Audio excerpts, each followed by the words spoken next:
gën a intéressé moo nekk wàllum justice bi fii au niveau du Sénégal ñu gis ne carrément SYTJUST depuis 3 mois ñu ngi nekk ci grève bien vrai que am na ay négociations yoo xam ne mu ngi en cours avec le ministre de tutelle ñu gis ne aussi Ousmane Kane moo nga xam ne moo nekk président cour d'appel bu Kaolack ak kii di Mamadou Yaya mu am ay accusations yoo xam ne kii nga xam ne juge Amadou Yaya teg na ko ci ndodd kii di nga xam ne mooy Ousmane Kane pour affaire corruption. ban lecture nga gis fu mu nga am ci justice sénégalaise fu mu toll nii ak malaise bu ci nekk. waaw wax dëgg yàlla man lecture bi ma ci am. je vais être peut-être très dur avec le ministre de la justice. sama gëm-gëm laay wax. moi je pense que ci ñaari dossiers yi nga wax yépp. il n'a pas été à la hauteur. pourquoi ma wax ko. gis nga buñ la joxee nga jiite benn kuréel. n'importe quel kuréel booy war mun jiite. dañuy xaar yow mi nga xamante ne yaay njiit bi nga am taxawaay bi mooy lan waruloo bàyyi bay situation mu dem pourrir ba yegg benn niveau bi pour que ngay jéem a xool nan ngay régler sa problème là il faut régler les problèmes dès que moom muy survenir boo jëlee lu mel ni SYTJUST problème mu SYTJUST lan mooy problème bi yow état du Sénégal signé nga ay accords avec les greffiers et les secrétaires de greffe depuis 2018 nga wax ni lépp li nga xamante ne yéen a ngi ko doon revendiquer d'accord nañ ci ñu signé ay accords léegi accords yooyu nga dem ba benn instant yow le ministre nga ne mënatuma ko appliquer ci parce que tout simplement dafa am ay incidences financières yu nga xamante ne war nañ koo kii mais yow boo nekkee état du Sénégal nga jël ay engagement da nga ko war a respecter soo ko respecté wul nga dem ba nga xam situation bi dem na ba mënuma ko respecter woowal nit ñi ngeen waxtaan mais tu peux pas te braquer. Et c'est ce qui s'est passé avec le SYTJUST ñoom mënoo nekk yow ci sa droit de revendiquer lu nga xamante ne yow tu penses que revendication bu légitime la état du Sénégal signé ko pour wane ne effectivement loolu nga xamante ne moom ngeen leen revendication légitime la man ministre de la justice ma war la woo waxtaan ba pare ma braqué wu. il parlait sax de radiation. non seulement il parlait de radiation mais il a fait du diviser pour mieux régner. daal di jël benn dissident ñu nga xamante ne waa SYTJUST lañ créé beneen kuréel bu nga xamante ci biir SYTJUST la jóge ñu nga xam waaw ñoo xam amuñu récépissé amuñu benn reconnaissance sur le plan étatique bu fekkee ne sur le plan juridique ku amul récépissé considéré wuñ la que da nga yow ministre de la justice bi nga xamante ne yow yaa war a respecter la loi nga invité leen convoqué leen sa bureau waxtaan ak ñoom xam nga di trouver ay accords pour que ñoom ñu dem liggéey da ngay créer un autre problème et je pense que ce qui s'est passé loolu moo tax SYTJUST braqué wu depuis des mois et des mois et la conséquence c'est que les Sénégalais ñoom ñoo ciy pâtir le justiciable parce que il a pensé que dina régler na problème bi mais réglé wul problème bi il a pensé que il fallait que mu jël ay greffiers ad hoc c'est prévu par la loi des greffiers ad hoc mooy leen da ngay jël les gendarmes wala ñi nga xamante ñoom ñooy les agents de l'administration pénitentiaire ñu ñëw teew ci audience yi pour que audience yi mën a dox. mais est-ce que ñoom ils sont assez outillés pour faire ce travail. moom laa lay expliquer. ils sont pas assez outillés pour le faire même bu fekkee ni ñëw nañ toog ñu def ñu téye li ñuy woowee plumitif d'audience parce que justice il faut que ñu xam ne ci 3 niveaux la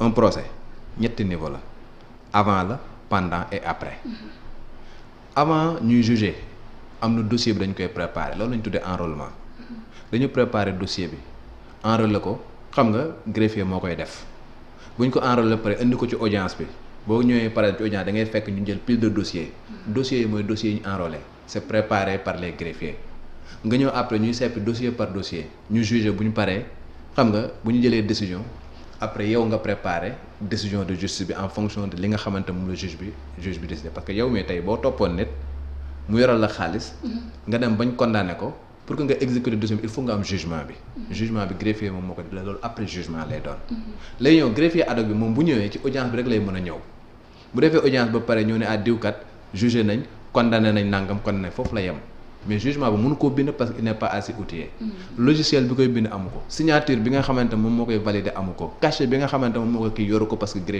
greffier en chef bi moom moo koy def donc ce qui fait que am na fii 2 mois yëpp ay jugement yu nga xamante ne def nañ ko ay greffier ad hoc toog ko mais ña nga xamante ñoom ñooy les bénéficiaires de ces jugements là duñ ci bénéficier parce que duñu am jugement ba mais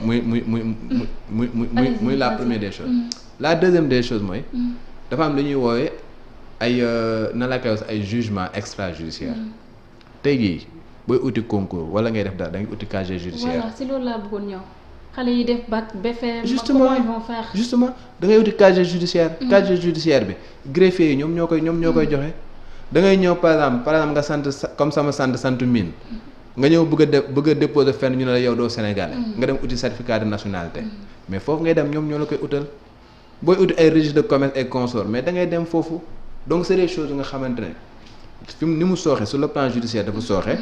sur le plan sociétal dafa am ay sooxe yu mu indi même sur le plan de l'économie également dafay am ay sooxe te loolu yëpp parce que tout simplement un ministre a pensé que la meilleure stratégie c'était que mu def bras de fer ak ñu nga xamante ne moom moo leen yilif foofu laay waxee ni dans un premier temps il n'a pas été à la hauteur en ce qui concerne le SYTJUST boo demee ci deuxième cas bi muy le cas du magistrat là la démission du magistrat là c'est parce que tout simplement ministre bi ni mu waroon gérer dossier bi gérer wu ko on dit que dañu ñëw jël affaire yi étaler ko sur la place publique mais démarré wul woon noonu ils l'ont géré à l'interne parce que kilifa yi def ñu lu ñu war a def loolu moo tax ñu génn ko ci biti. pendant 2 mois on dirait. oui pendant 8 mois. 8 mois.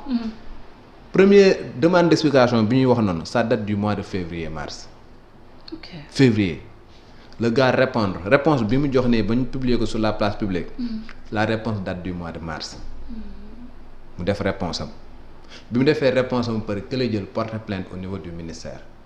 à partir de ce moment là le ministre dafa waroon jël dossier bi mu jox ko IGAJ bi mu ko jox ne inspection générale de l'administration de la justice bu nga xamante mi ngi ministère de la justice. mais autant ministre bi agir noonu. moom la ñëpp di laaj on se pose cette question là il a laissé une situation pourrir xam nga mu dem ba après les gens se sont basés sur une situation bu bees muy magistrat bi nga xamante ne dañ ko affecté fële. xam nga wax ju bees juddu bële ñëw greffé ji.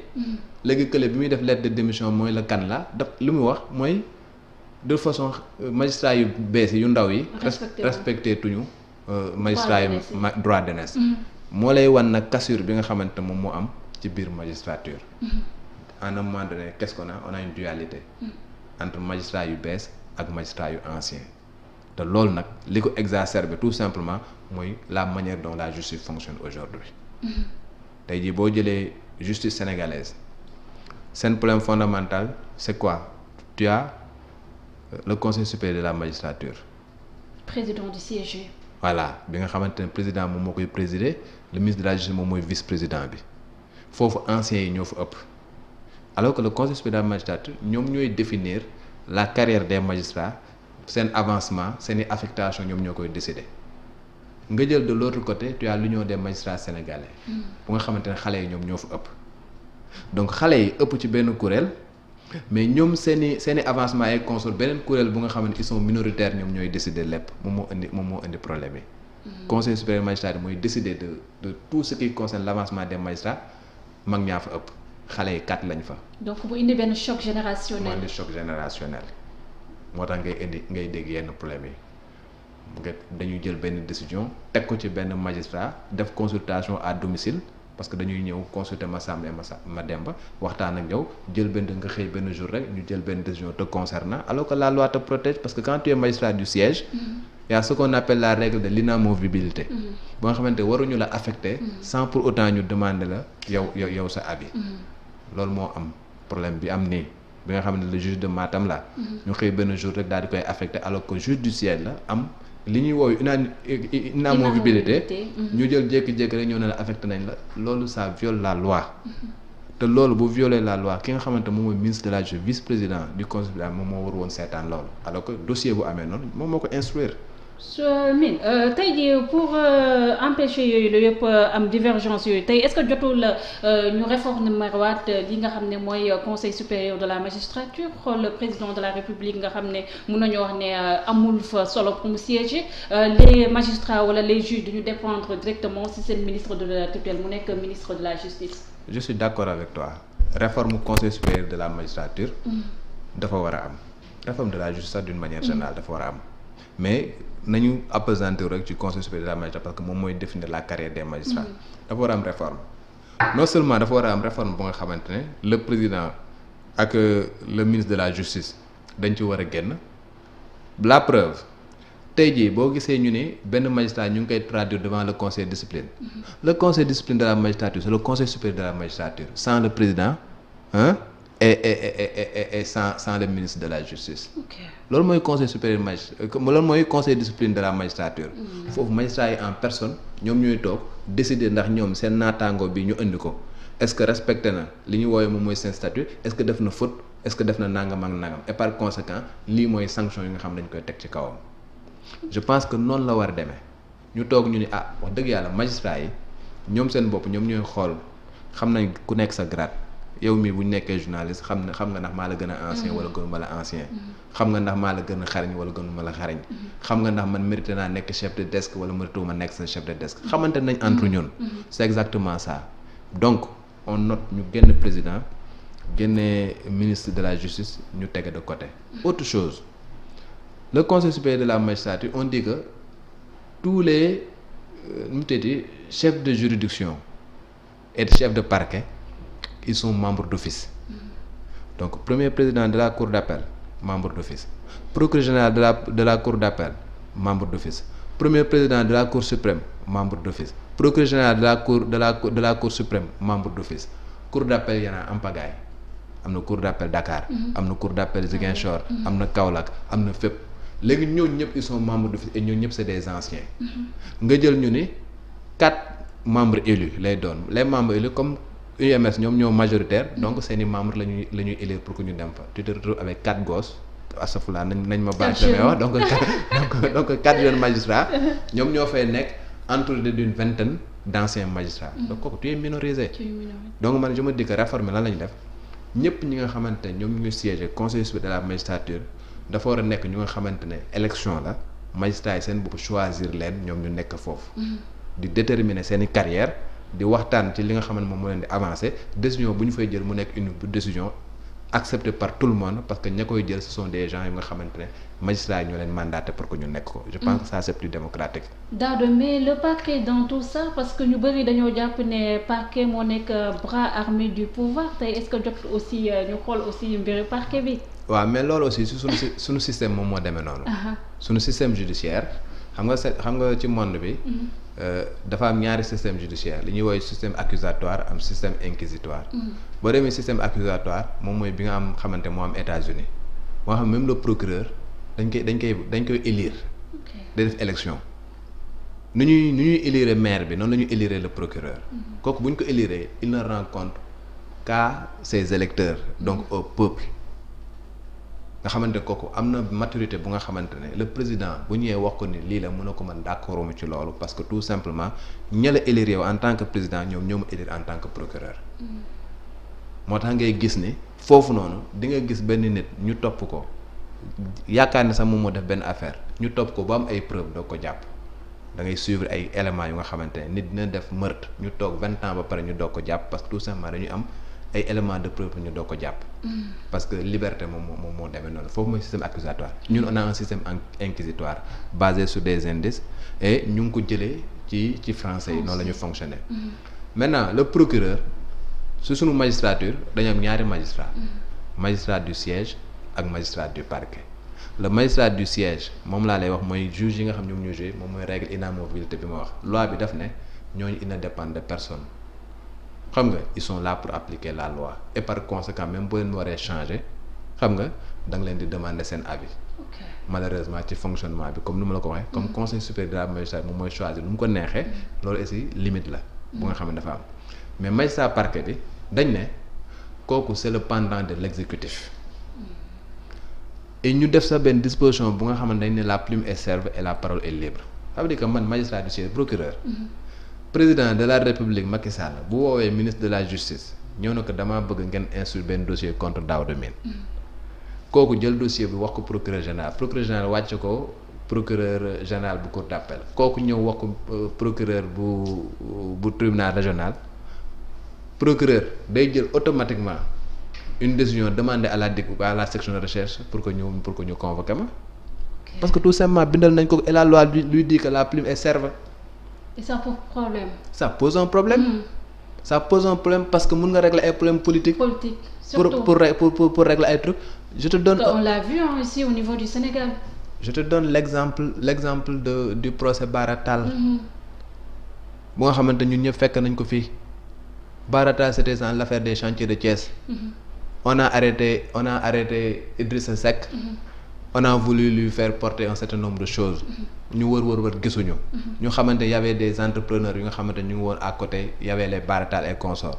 Les gens ont pris Bara Tall ils l'ont inculpé, ils l'ont placé mandat de dépôt. bi ñu ko inculpé place man wër pour que moom mu dénoncer kii le gars a refusé mu dem benn moment xam nga gars yi indi ko jugement. Le jour du jugement il y a le ministre de la justice de l'époque qui adresse une correspondance au procureur pour lui dire que dama bëgg ngeen requérir 5 ans contre Bara Tall ñu jël dossier bi daal di koy jox le premier substitut de l'époque. Okay. Il s'appelle Ibrahima Ndoye, le même gars qui avait arrêté Cheikh Béthio Thioune. boobu mi ngi woon fii Ibrahima Ndoye ñëw xool dossier bi gis ni dossier bi amul lenn lu mu mën reprocher Bara Tall mu am une réquisition écrite qui lui dit que il faut que nga requérir 5 ans contre moom devant la barre. Comme on dit que. Donc finalement à quelle justice se fier? Finalement à quelle justice se fier mais je me dis que les acteurs s'ils sont courageux xam nga ils peuvent faire le nécessaire parce que jour boobu Ibrahima Ndoye c'est ce qu'il a fait. Il a dit que je suis écartelé entre mon obligation professionnelle ak mon éthique professionnelle. Mon obligation professionnelle me dit que bu fekkee ne rek demande nañu ma requérir 5 ans dinaa requérir 5 ans parce que la plume est serve mais la parole est libre. On m'a demandé de requérir 5 ans contre Bara Tall, je requiers par conséquent 5 ans contre Bara Tall. Mais mon intime conviction est que Bara Tall n'a rien fait. Et comme ça, on le condamne? Non, on l'a libéré. Voilà. Parce que le juge, après, il en a tiré les conséquences. Il s'est rendu compte, effectivement, il a requis 5 ans parce qu'il a été contraint à requérir 5 ans. Mais bu mu xoolee ci dossier bi gis na ni amul lenn lu nga xamante ne moom moo tax ñu condamné Bara Tall, il a relaxé purement et simplement. Et combien de juges ñoo am courage boobu? Justement. Donc juste pour te dire que même les juges yu nga xamante ne bëgg nañu am courage boobu tey les textes de loi la manière dont notre justice fonctionne xam nga fait que bu ñu fekkee ne bëgguñu seen carrière sooxe ils sont obligés de respecter un certain nombre de choses sinon tu seras obligé nga démissionner comme ni ko yenn juges yi def nga dem ba xamante ne gisatoo ci sa bopp nga démissionner ci magistrature dem defe leneen xam nga malheureusement on a vu dernièrement qu'il y a beaucoup de magistrats qui ont démissionné parce que tout simplement dañ dem ba système bi nga xamante moom moo fi nekk mëntuñ cee évoluer. Et l'âge de la